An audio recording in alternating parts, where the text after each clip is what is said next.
The Balkans had been holding its breath. For weeks, the fronts had stabilized, the battle lines hardening into an uneasy peace. Turkey held its ground in Thrace. Serbia, in its victory in Kosovo, seemed content to consolidate.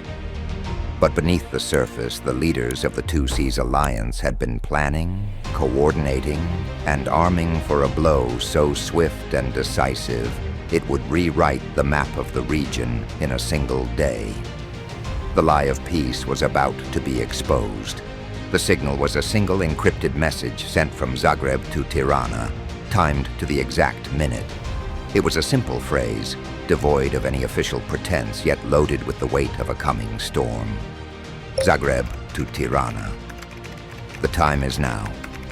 We move on the first objective. Checkmate. At 4:30 in the morning, a tremor ran through the ground along the entire inter-entity boundary line in Bosnia. Then came the thunder.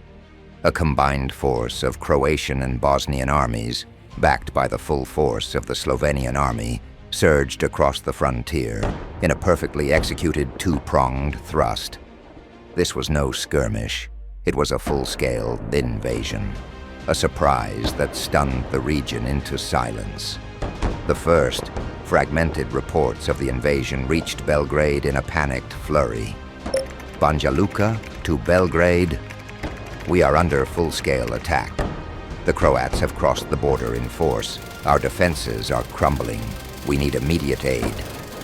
The first spearhead, a column of tanks and mechanized infantry, drove straight toward the city of Doboj, a critical railway and road junction.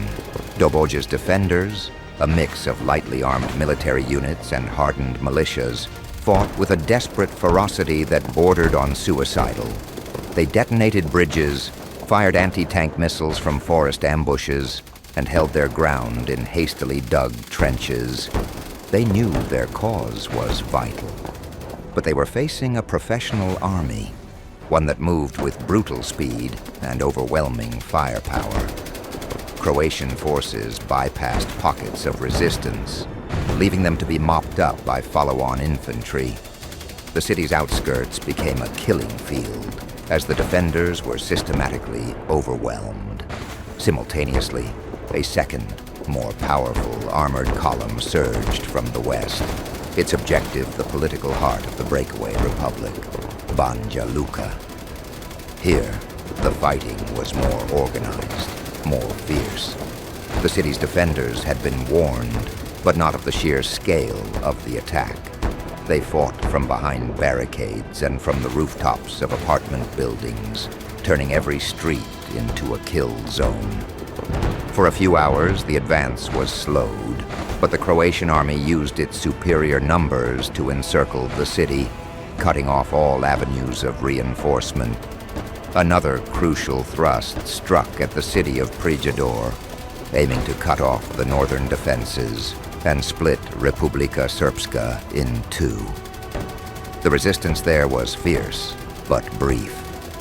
Within hours, the front lines had collapsed and the defensive formations were in full retreat. Meanwhile, from the south, the main Bosnian army moved out of Sarajevo in a coordinated pincer movement. Their objective was to converge with the Croatian forces at key junctions, cutting off any remaining escape routes for the fleeing forces of Republika Srpska and securing all strategic points. This was an act of national unification and a show of strength, demonstrating that a single unified Bosnia now stood allied with the Two Seas Alliance. Belgrade was in a state of controlled fury. The orders were swift and direct. Mobilize all available units. Republika Srpska is under attack. We will move to the Drina at once to reinforce our brothers. But it was a race against time, and the Croats and Bosnians were already far ahead. The surprise was total. By the time Serbian convoys even began to assemble, the news from Bosnia was already grim. The front near Doboj had collapsed. The city of Prijedor was under siege. The Two Seas Alliance had moved with a lightning precision that defied all expectations. and its forces were now closing in on Banja Luka and Brčko, aiming to completely sever the eastern and western parts of the Republic. The wall of sand had just become a fortress. While Bosnia bled, the second front opened. In the early morning hours, the roar of artillery and heavy machine gun fire echoed across the Albanian-Kosovar border. This was no unorganized raid. This was a full-scale offensive. Albanian regular army units, coordinating with a reformed and re-equipped Kosovar Liberation Army, launched a two-pronged attack. One thrust, aiming for Peja and the western border passes. The other pushing toward the strategic city of Uroševac in the south. In Pristina, the Serbian garrison was put on high alert. The commander sent a panicked message to Belgrade. Pristina to Belgrade. Heavy enemy contact on southern and western fronts. This is not insurgents. This is an army. Requesting reinforcements immediately, Belgrade stared at two red lines on its war map. One was the Croatian and Bosnian advance in Bosnia, threatening to erase Republika Srpska. The other was the Albanian push into Kosovo, threatening the territory it had just seized with so much blood. The choice was brutal, but it was clear. The war in Bosnia was a fight for an ally. The war in Kosovo was a fight for Serbian soil. Belgrade issued a new order. Republika Srpska is a lost cause. Pull back and dig in. All available forces to Kosovo. Activate the Balkan Shield. And in Skopje, the orders arrived.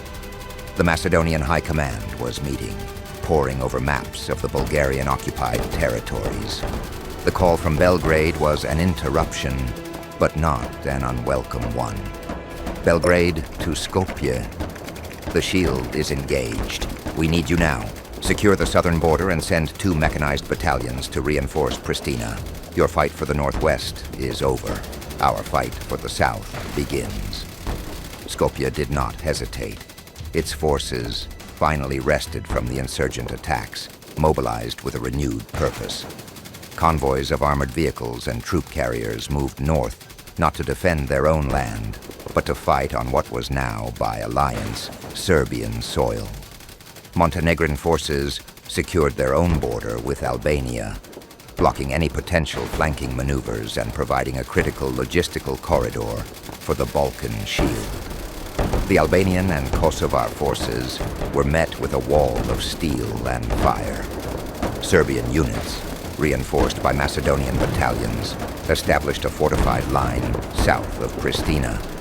A bloody battle erupted, with air power and artillery on both sides exchanging blows. The Albanians had the element of surprise, but the Serbs, Macedonians, and Montenegrins had the combined numbers and firepower. They dug in, holding every inch of ground, turning the valleys into a slaughterhouse for any who dared to advance. By the end of the third day, the outcome was sealed. In Bosnia, a message came to Belgrade. Banja Luka to Belgrade. We have been defeated. Our forces are surrendering. We will lay down our arms. Republika Srpska had fallen. Croatian and Slovenian forces, with the crucial support of the Bosnian army, occupied the major cities, and the dream of a unified Serbian state was shattered. The full state of Bosnia, now under the formal protection of the Two Seas Alliance, stood ready.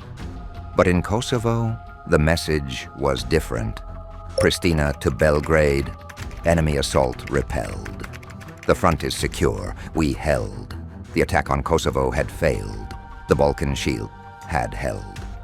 The alliance between Serbia, Macedonia, and Montenegro had proven its worth, repelling a direct and powerful assault on Serbian soil. The Balkan watched in stunned silence. The Two Seas Alliance had gained a massive victory in Bosnia, shattering Serbia's dream of a unified Serbian world. But the Balkan Shield had held. The war was no longer about borders or land. The game had just begun. A storm was brewing. A great convergence was at hand. and in the quiet of a shattered region, the silence was a promise of a future yet to be written. The air crackled with a chilling anticipation, a new chapter in the history of the Balkans, waiting to unfold.